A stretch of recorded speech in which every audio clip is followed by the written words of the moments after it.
All right. Would you like to hear what Dave Meltzer had to say? I guess so. That's right, it's time to find out what did Dave Meltzer say. Well, you know what? I mean, I'd have to give that five stars. Rumor has it that Mabel is going to be the third guy. Okay. This is just a little bit. Yeah, actually, I've got a few paragraphs here. So Kevin Sullivan apparently officially replaced Ric Flair as head booker of WCW the prior week, or 2 weeks prior, stemming from issues between Flair and Bischoff, who had disagreements over the booking of Hulk Hogan's storylines. Bischoff also wanted Flair to move to Atlanta and work 40-hour weeks in the office. 40-hour weeks when he's supposed to be wrestling house shows and on the road for, I don't know. And Flair wasn't willing to do that. Anyway, Flair will still remain with the company as under contract till 97. As for Sullivan being the booker now, it's really irrelevant because Hogan and Jimmy Hart still hold all the power, so Sullivan's job is mostly just to book the undercard and do whatever he can to keep Hogan happy. Jimmy Hart. Jimmy Hart's got the control now. Come on.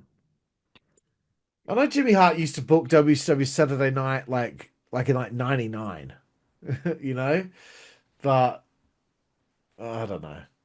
Meltzer just doesn't like Hogan. Yeah. So he said this before the pay-per-view. Bash of the Beach is expected to draw between 10,000 and 20,000 people, although WCW's promoter is quoted in a local paper saying they expect up to 50,000 people.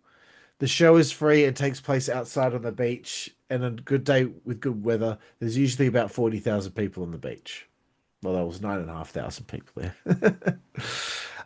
Mike Tenay and Lee Marshall both got tryouts to be WCW announcers this week, and both did well. So Hang on a sec. What didn't we watch the I think Tenay worked. Didn't Tenay work in a different kind of spot within? yeah, because we seen him in the 94 Bash of the Yeah, Beach. And I was like, whoa, I didn't really realize he was there at that point. Yeah, he must be just doing a try. He must have just done a tryout to try and become an announcer as opposed to working with. I think he's doing WCW.com, right? Or whatever, WCWWrestling.com. Speaking of WCW's Monday night show, rumor is the first taping might take place from the Paramount Theater in Madison Square Garden, which didn't happen. No. It was at the Mall of America. Wow. Yeah. Okay, so this is again, he's doing a recap of what was written in the Observer, right? So Bash at the Beach took place and Dave Meltzer was there. Since it was outdoors on the beach, there were no bleacher seats. Most fans beyond the first few rows couldn't see much, and Dave said it was one of the worst live experiences he's ever had at a wrestling show. All those hot chicks there, and that's the worst experience you've ever had in your life. Yeah. What's wrong with you, bro? Oh gosh. He said on pay-per-view, the announcers repeatedly referred to hundreds of thousands of people being in attendance. I don't remember them saying that. No. Anyway, the real number was 9,000. Other notes from the show: a woman took her top off at ringside during the DDP Dave Sullivan match, which made the crowd pop, and then they booed when she was taken away. Did you notice anything like that going on? So this even makes it worse for Dave because he's saying this is one of the worst experiences, and now he's telling us he saw there was some live booby on TV, like what he's seen in the flesh, and this is the worst experience of his life.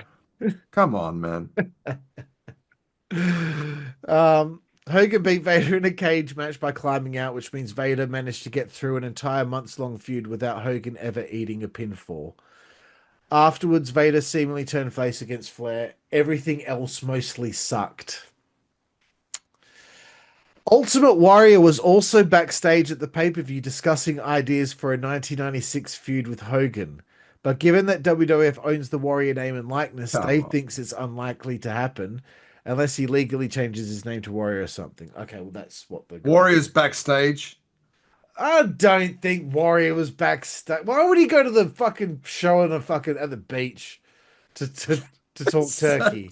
That just seems so stupid. And why would he feud with Hogan in discussing ideas for a 1996 feud with Hogan? So it was for the next year. So what? Whatever. I love this. I really love this. WCW's Monday night show will be called Wrestling Nitro or something like that. Wrestling Nitro. Come on, that's so shit. The first episode on the 4th of September is scheduled to be taped in Miami. Nope. It was Mall America. Word is the budget for the show was apparently only about a third of what Eric Bischoff was expecting and hoping for. WCW's been claiming Renegade was trained by Killer Kowalski. However, Kowalski has been denying ever having any knowledge of Renegade. Dave doesn't blame him, given how horrible Renegade is. Don't need to say he's horrible. Just say he's green and needs more training. Be nice. Horrible, like yeah. So mean. Hulk Hogan is reportedly pushing WCW to bring back El Gigante, as if things aren't bad enough. Dave says so. He does go in WCW, doesn't he? At some point, I think he was there before he went to WWF and wrestled Undertaker at WrestleMania 9, but I don't think he ever went back to WCW. Yeah, right. Hogan probably just want another monster to chop down.